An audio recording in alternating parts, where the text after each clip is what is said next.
नमस्कार, मैं अजय साहू और आप देख रहे हैं शोरगुल टाइम्स।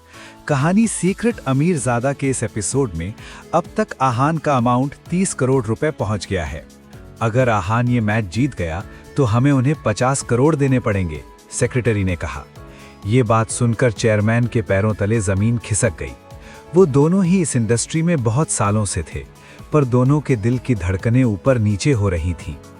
कंपनी के पास बहुत पैसा था, पर वो किसी को ऐसे ही 50 करोड़ नहीं दे सकते थे।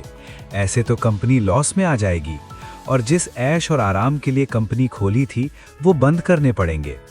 एक काम करो, बोर्ड ऑफ डायरेक्टर्स की मीटिंग बुलाओ। डिस्कशन के बाद देखते हैं कि हमें क्या करना है, चेयरमैन ने कहा। What is wrong with people? अभी अभी 1 करोड़ और ट्रांसफर हुआ है, वो भी आहान के लिए ही है, सेक्रेटरी ने हैरानी में कहा। इंडियंस के पास कितना पैसा है, वो ऐसे किसी की जीत पर करोड़ों कैसे लगा सकते हैं, चेयरमैन ने कहा। वो बहुत बौखला गया था। उसे समझ नहीं आ रहा था आखिर इंडियंस को आहान पर इतना भरोसा कैसे था।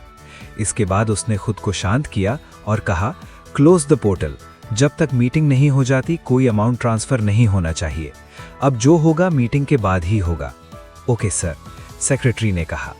इस बार गैम्बलिंग कंपनीज के साथ बहुत बुरा हुआ था। उन्होंने जैसी बेट्स सोची थीं वैसी बेट्स आई नहीं थीं।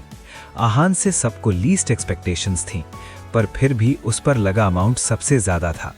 अब आहान और आर्थर के बीच की फाइट में क्या होगा ये देखना बाकी था। सूरज ढलने लगा था और सब हॉस्पिटल में प्रतीक से मिलने आए थे। जाकिर, गोपाल, रुद्र, जिनेश और निर्वाणा सब प्रतीक के पास थे। सब आहान की फाइट को लेकर बहुत परेशान थे। जाकिर सर, आहान अब तक सेक्लूजन से बाहर नहीं आया है, कहीं ऐसा तो नहीं है कि उस पर प्रेशर ज्यादा है? रुद्र ने परेशान होते हुए पूछा। फाइट के बाद आहान सेक्लूजन में चला गया था और अब तक बाहर नहीं आया था। ये टेम्परेरी सेक्लूजन था, इसलिए उसे अब तक बाहर आ जाना चाहिए था। सब इसी वजह से परेशान थे। क्या सच में आहान पर आर्थर के साथ फाइट का ज्यादा प्रेशर है? इस एपिसोड की शुरुआत कुछ इस तरह से होती है। चलिए अब जानते हैं इस एपिसोड में आगे और क्या कुछ नया होता है। आर्थर के पास उसके भाई का कॉल आता है, जो उसे आहान से बचने के लिए भी कहता है और आहान को मारने के लिए उसे प्रवोक भी करता है। शनाया ऑफिस पहुंचती है और जब उसे पता चलता है कि आहान की रैंक 4th है, तब वो थोड़ा परेशान हो जाती है। वो आहान की जीत पर 10 करोड़ बेट करती है। मयूर और इंडिया से बहुत लोग आहान पर बहुत पैसा लगाते हैं। ये देखकर गैम्बलिंग कंपनीज हैरान परेशान हो जाती हैं। आहान इस वक्त सेक्लूजन में होता है।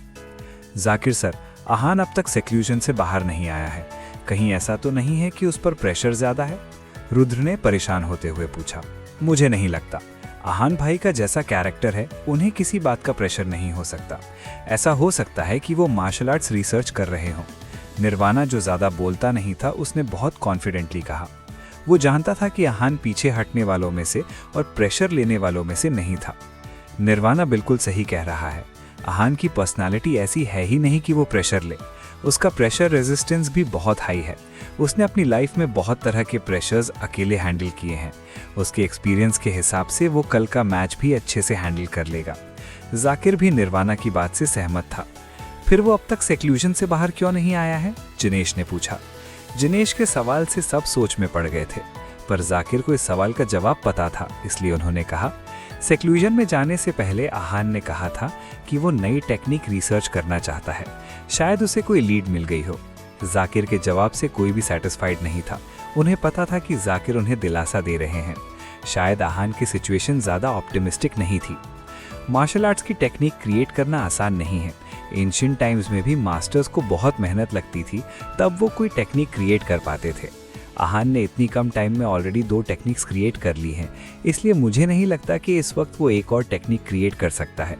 मुझे तो बहुत कम उम्मीद है, रुद्र ने कहा। किसी ने कुछ नहीं कहा। वो सब रुद्र की बात से कहीं ना कहीं सहमत थे। नई मार्शल आर्ट्स टेक्निक बनाना कोई आसान काम नहीं था।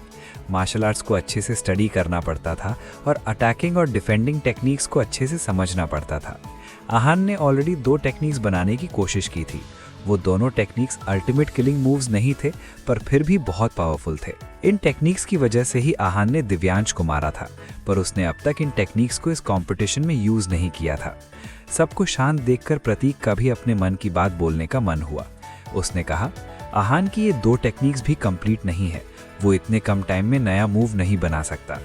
प्रतीक का भले ही मार्शल आर्ट्स में इंटरेस्ट नहीं था, पर उसे नॉलेज बहुत ज़्यादा थी। वो थियोरेटिकल मार्शल आर्ट्स के बारे में बहुत कुछ जानता था। अगर उसने मार्शल आर्ट्स को सीरियसली लिया होता तो वो आज आहान के बराबर होता या फिर शायद उससे भी ज़्यादा पावरफुल ही होता। जो सब कह रहे हैं वो सच है। किसी भी एक्स्ट्रा ऑर्डिनरी फाइटर को भी मूव क्रिएट करने में टाइम लगेगा। ओवरनाइट मूव क्रिएट होना इम्पॉसिबल है, गोपाल ने मायूस होते हुए कहा। सबकी तरह उन्हें भी समझ नहीं आ रहा था कि आहान सेक्लूजन से बाहर क्यों नहीं आया था। इस वक्त जिनेश बहुत परेशान था। उसने भी अपने मन का सवाल पूछा, क्या आहान फाइट में आर्थर को हरा सकता है? अगर उसने नया मूव नहीं बनाया तो फिर उसके जीतने के चांसेस कितने हैं? इंडिया से 4 मार्शल आर्टिस्ट आए थे। उनमें से जिनेश पहले ही बाहर हो चुका था। इसके बाद प्रतीक भी मौत से लड़कर वापस आया था और अब फाइट नहीं कर सकता था। निर्वाणा भी अब कंपटीशन से बाहर हो चुका था, इसलिए इंडिया की आखिरी उम्मीद आहान ही था। अगर आहान आर्थर के अगेंस्ट हार गया तो फिर इंडिया से कोई भी फाइटर फाइनल्स में नहीं होगा। इस बात ने जिनेश को बहुत बेचैन किया हुआ था। उसे जितनी बेचैनी इंडिया के रेपुटेशन की थी, उससे भी ज़्यादा बेचैनी आहान की जान के लिए हो रही थी। वो जानता था कि उसकी हार का मतलब उसकी मौत है। आहान इस वक्त जीत और हार नहीं, बल्कि जीत और मौत वाली सिचुएशन में था। जिनेश के इस सवाल से सबकी नज़रें जाकिर पर आ गई थीं। सबसे ज़्यादा नॉलेजेबल वही थे और इस सवाल का जवाब सिर्फ वो ही दे सकते थे। जब जाकिर ने देखा कि सबकी नज़रें उनकी तरफ हैं, तब उन्होंने एक गहरी सांस ली और कहा, मेरे एस्टिमेशन के हिसाब से आहान की जीत के चांसेस 30% हैं। 30%? मुझे लग रहा है कि आप आहान के एक्सपीरियंस को सीरियसली नहीं ले रहे, रुद्र ने कहा। जब 2 मार्शल आर्ट्स कल्टिवेटर्स में फाइट होती है, तब उनकी स्ट्रेंथ जितनी इंपॉर्टेंट होती है, उतना ही ज़रूरी उनका एक्सपीरियंस भी होता है। कल के मैच में आहान को डैनी के साथ फाइट करते देख ऐसा लग रहा था जैसे आहान नहीं जीत पाएगा। जब डैनी की जेनेटिक पिल ने असर दिखाना शुरू किया था, तब तो आहान और उसका कोई मैच ही नहीं था। मुझे तो आहान के जीतने के चांसेस 20% लग रहे हैं, रुद्र ने मायूस होते हुए अपना एस्टिमेट बताया। ये मैच बहुत ज़्यादा ऑप्टिमिस्टिक नहीं है। आहान के जीतने के चांसेस बहुत कम हैं। मुझे लगता है उसे भी इस बात का एहसास हो गया है, इसलिए वो सेक्लूजन में चला गया है। पर हमें ये नहीं पता कि उसका रिजल्ट जीत में बदल सकता है या नहीं, रुद्र ने कहा। इस वक्त सबका आहान पर कॉन्फिडेंस कम हो गया था। अब बस सब उसकी स्ट्रेंथ पर रिलाई कर रहे थे। अब तो आहान ही दिखा सकता था कि वो क्या कर सकता है और क्या नहीं। लॉर्ड बुद्धा, आहान का ध्यान रखना और उसकी रक्षा करना। गॉड ब्लेस माई सन। गोपाल ने अपने दोनों हाथ जोड़े और आंखें बंद करके प्रे किया। बिग ब्रो आहान, आपको कुछ नहीं होना चाहिए। अगर आपको कुछ हो गया तो मैं क्या करूंगा? प्रतीक के एक्सप्रेशन बहुत सीरियस थे और वो वरिड था। जब से आहान ने प्रतीक के लिए जियान से फाइट की थी और उसे क्रिपल किया था, तब से उसके मन में आहान के लिए रिस्पेक्ट और ज़्यादा बढ़ गई थी। वो आहान को अपना बड़ा भाई मानता था। वो आहान की मदद करने के लिए कुछ भी कर सकता था, पर इस वक्त वो खुद एक क्रिटिकल सिचुएशन में था। इस बात से प्रतीक को बहुत गुस्सा आ रहा था। What the hell? आर्थर इतना प्रिटेंड क्यों कर रहा है? वो आहान को मारना क्यों चाहता है? उसकी इस बात की वजह से कितना हंगामा हो गया है। अगर आहान हार जाता है तो कोई बात नहीं, पर जान लेना इज टू मच, जिनेश ने गुस्से में कहा। इस वक्त उसे भी आर्थर पर बहुत गुस्सा आ रहा था। निर्वाणा को भी बहुत फिक्र हो रही थी, पर उसने सबके सामने कुछ कहा नहीं। उसने अपनी आंखें बंद की और अपने दिल में कहा, आहान, तुम्हें जीतना ही होगा और सही सलामत वापस आना होगा। अभी हमारी फाइट होनी बाकी है। आप लोग चिंता मत करो, जो होगा अच्छा होगा और हमारे फेवर में होगा। अब आप यहाँ वेट कीजिए, मैं एयरपोर्ट जाकर आता हूँ, जाकिर ने कहा। वो सबके दिल का हाल अच्छे से समझते थे। उन्होंने घड़ी में टाइम देखा और वहाँ से चले गए। इसके बाद वो कार लेकर एयरपोर्ट पहुँच गए। करीब 20 मिनट इंतज़ार करने के बाद भीड़ में से एक आदमी व्हीलचेयर पर आया। उन्होंने फाइटिंग सूट पहना हुआ था और उनके पास एक कॉम्बैट बैग था। ये आदमी कोई और नहीं बल्कि अरमान थे। वो भी इंडिया से वेटिकन सिटी आ गए थे। व्हीलचेयर की वजह से बहुत लोग उनके पास आए और उनकी मदद करना चाहते थे, पर उन्होंने किसी की भी मदद लेने से मना कर दिया। जाकिर ये सब देख रहे थे। जब दोनों पास पहुंचे, तब जाकिर ने अरमान को टीज करते हुए कहा, फाइनली तुम आ गए। तुम्हें तो इतना टेंशन मिल रहा है जैसे नेशनल ट्रेजर तुम ही हो। अरमान भी जाकिर की बात सुनकर हंसने लगे। तुम्हारा जूनियर आहान अभी तक सेक्लूजन से बाहर नहीं आया है, तुम उससे मिलना चाहते हो? जाकिर ने पूछा। नहीं, उसे सेक्लूजन में रहने दो, उसके लिए पीस ऑफ माइंड बहुत ज़रूरी है। तुम में से भी कोई उसे डिस्टर्ब मत करना और उसे मत बताना कि मैं आ गया हूँ, अरमान ने कहा। काश तुम पहले आ गए होते। अगर तुम अपने जूनियर को फाइट करते देखते तो तुम्हारा दिल खुश हो जाता। He is extraordinary, you would have been very proud of him, Zakir ने कहा। इसके बाद उन्होंने अरमान से बैग ले लिया और उनकी व्हीलचेयर चलाते हुए कंपटीशन में जो हुआ वो सब बताने लगे। आहान पर मुझे पहले भी गर्व था, अब भी है और आगे भी रहेगा, अरमान ने कहा। आर्थर और आहान के बीच के मैच के बारे में तुम क्या सोचते हो? जाकिर ने पूछा। आर्थर चर्च का गार्ड ऑफ कैप्टन है। इतनी कम उम्र में इस पोजीशन पर होना बहुत बड़ी बात है। इसका मतलब साफ है कि वो सिंपल नहीं है और शायद बहुत ज़्यादा पावरफुल है। मुझे उसके पहले की फाइट्स के बारे में भी पता चला। ये मैच आहान के लिए बहुत मुश्किल होने वाला है, अरमान ने कहा। उनके चेहरे पर फिक्र साफ नजर आ रही थी। तुम्हें आहान की जान की फिक्र हो रही है? जाकिर ने पूछा। ऐसा कैसे हो सकता है कि मुझे आहान की फिक्र ना हो? मुझे उसकी बहुत चिंता हो रही है, पर मुझे उम्मीद है कि आहान हर बार की तरह इस बार भी हमें सरप्राइज करेगा और आर्थर को हरा देगा, अरमान ने कहा। आहान इस तफ्त रूम में चौकड़ी मारकर बैठा था।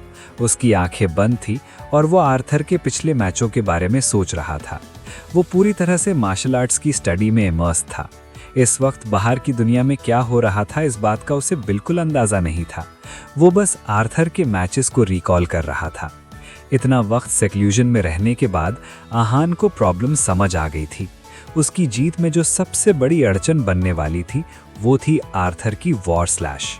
आर्थर ने अब तक ये टेक्निक यूज़ करके सबको हराया था।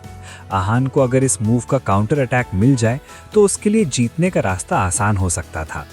डैनी के साथ फाइट करते हुए भी आहान के पास वेव ब्रेकर का कोई काउंटर अटैक नहीं था, इसलिए उसे जीतने में बहुत प्रॉब्लम हुई थी। शुरू में तो ऐसा लग रहा था जैसे वो हार ही जाएगा। आहान के लिए कोई मूव बनाना बहुत मुश्किल था जो वो वॉर स्लैश के अगेंस्ट यूज़ कर सके। ये मूव आर्थर का अल्टीमेट मूव था। आहान ने broken mountain and river moves बनाए थे, पर वो अल्टीमेट मूव्स नहीं थे और आर्थर के मूव का मुकाबला नहीं कर सकते थे। जब से उसने आर्थर का वॉर स्लैश और डैनी का वेव ब्रेकर मूव देखा था, उसकी आंखें खुल गई थीं। वो समझ गया था कि जीत का रास्ता इतना आसान नहीं होने वाला था। लास्ट टाइम जब वो सेक्लूजन में गया था तब उसे 2 मूव्स बनाने में बहुत वक्त लग गया था। वो भी अल्टीमेट किलिंग मूव्स नहीं थे और उनमें कुछ प्रॉब्लम थी। इस वक्त आहान सोच रहा था कि भले ही वो कोई नया मूव ना बना पाए, पर कम से कम उसे आर्थर के मूव की वीकनेस भी पता चल जाए तो उसके लिए बहुत अच्छा होगा। क्या आहान आर्थर के मूव के अगेंस्ट काउंटर अटैक सोच पाएगा? आगे जानने के लिए बने रहिए हमारे चैनल शोरगुल टाइम्स के साथ। बस इसी के साथ ही एपिसोड समाप्त होता है। इस एपिसोड को आगे बढ़ाते हुए कल फिर मुलाकात होगी। आज के लिए बस इतना ही। अब कल तक के लिए इजाजत। नमस्कार, धन्यवाद।